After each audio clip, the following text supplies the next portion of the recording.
in answer to their request, I announce that I am ready to call a snap election. The choice in this election is between a dictatorship founded on deceit, the Marcos program, and democracy.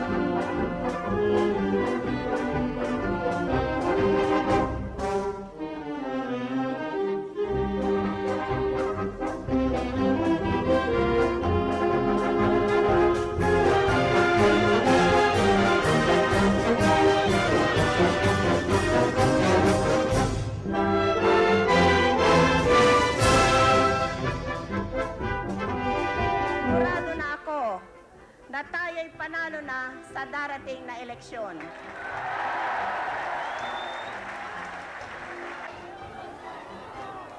Sinabit natin ang atuloy, hindi pwedeng hindi banggitin ng dalasal. Cebu City!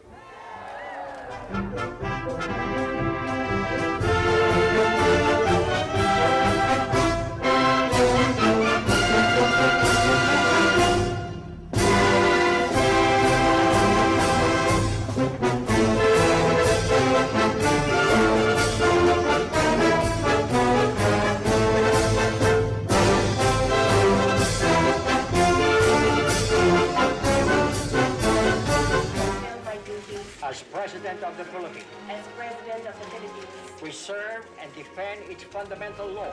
preserve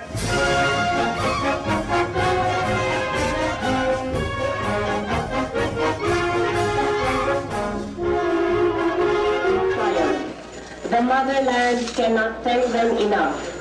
Yet we all realize that more is required of